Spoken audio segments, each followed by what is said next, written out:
Bonjour à tous, c'est Quentin de la Startup Passe-Passe et aujourd'hui on se retrouve pour la 24e vidéo de notre série 30 jours, 30 vidéos afin de redécouvrir les fonctionnalités clés de Passe-Passe et les cas d'usage que vous allez pouvoir appliquer dans votre quotidien. Aujourd'hui on se retrouve pour que je vous partage la dernière partie de notre application prestataire, c'est le suivi de mission, le suivi de performance et toute la partie facturation. Avant de commencer, suivez-nous sur les réseaux sociaux pour les coulisses et nouveautés. Besoin d'échanger? Prenez rendez-vous avec notre super commercial Malik. Premier lien en description. Allez, c'est parti. Donc on va se retrouver sur mon interface conciergerie. Je suis sur le profil d'Angélique. Donc Angélique, comme je peux le voir sur le mois de mai, elle a réalisé déjà 57 missions. Elle en a 10 de prévues pour la fin du mois. Elle a déjà réalisé 1375 € de prestations pour les missions qu'elle a réalisées. Et du coup, elle a travaillé 82 heures et demie depuis le début du mois. Grâce à ces informations-là, en fait, cette liste de missions jour par jour qu'elle a réalisées va faire un total. Et en fait, ce total va être affiché et sur votre compte et sur le compte de la prestataire, à une exception près. C'est que sur le compte du prestataire, on va retrouver plus les performances sur qu'est-ce qui va se passer si Angélique fait toutes les missions qu'elle a acceptées jusqu'à la fin du mois. Parce que du coup, l'objectif, c'est de permettre aux prestataires de préparer les revenus qu'ils vont recevoir début du mois d'après, un peu comme si c'était, je sais pas moi, leur salaire, disons, et qu'en fait, ils estiment combien il leur faut encore de missions pour pouvoir faire le revenu qu'ils s'attendaient à générer et dont ils ont besoin pour mener leur train de vie. Donc là, on va avoir le nombre de missions effectuées, le nombre de missions acceptées jusqu'à la fin du mois, les moyennes concernant les missions de ménage qui ont été réalisées, et donc du coup, le revenu estimé qu'elle va toucher de son travail. Et donc, si je prends pour exemple mon compte à moi, en fait, je vais aller faire ma facture pour le mois de mars, par exemple. Et donc, si le mois est terminé, on va pouvoir accéder à un bouton qui s'appelle finaliser la facture, qui va permettre au concierge de valider toutes les prestations qui ont été réalisées et de prééditer une facture que le prestataire pourra utiliser. Il n'est pas obligé d'utiliser, d'ailleurs il y a peu de sociétés par exemple de ménage qui prennent ces préfactures parce qu'elles font d'autres factures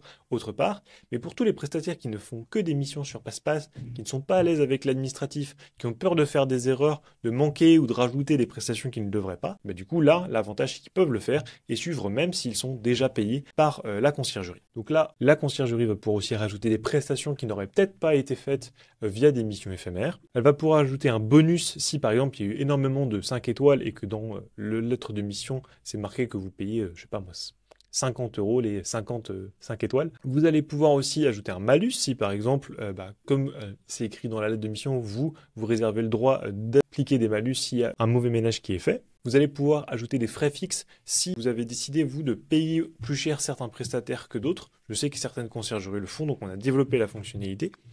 Et donc du coup, ça vous fait un récapitulatif. Donc là, bon, j'ai fait aucune mission, mais en gros, vous allez avoir les prestations effectuées, la note moyenne, le nombre de 5 étoiles reçues par les voyageurs, et du coup, le montant des prestations. On peut prévisualiser la préfacture, et du coup, l'envoyer au prestataire. Une fois que cette préfacture est envoyée, le prestataire va recevoir une notification par SMS comme quoi ces factures sont disponibles. Il va pouvoir retrouver sur le mois de mars, du coup, la facture à valider. Donc là, il n'y a aucune prestation.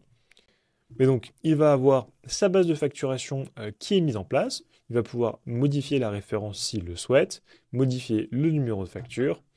Il va avoir le récapitulatif de toutes les prestations qu'il a réalisées sur le mois et justement la facture avec un total pour les prestations, plus les bonus, moins les malus du coup. La mention s'il est à la TVA ou pas, les informations pour le payer, son RIB, et du coup, il n'a plus qu'à valider avec une petite signature s'il est d'accord avec cette préfacture et donc qu'il veut l'éditer. Si, par exemple, il ne voulait pas utiliser cette préfacture, en fait, il pourrait tout simplement utiliser la sienne et l'envoyer par mail à la conciergerie. Une fois que la préfacture est validée et donc transformée en facture, elle est envoyée à la conciergerie et donc la conciergerie n'a plus qu'à cliquer sur payer les prestations, va retrouver un bilan du mois pour les prestations qui ont été réalisées, peut télécharger la facture et du coup peut valider le virement avec une capture d'écran, un petit message pour remercier du mois passé ensemble et des prestations qui ont été réalisées. Vous avez des questions à nous poser ou des retours à partager? Prenez rendez-vous avec Malik pour découvrir Passe-Passe des plus près. Vous avez aimé cette vidéo? N'hésitez pas à la partager. Je vous laisse avec le résumé. Une fois que le paiement est validé, le prestataire est prévenu comme quoi il va être payé.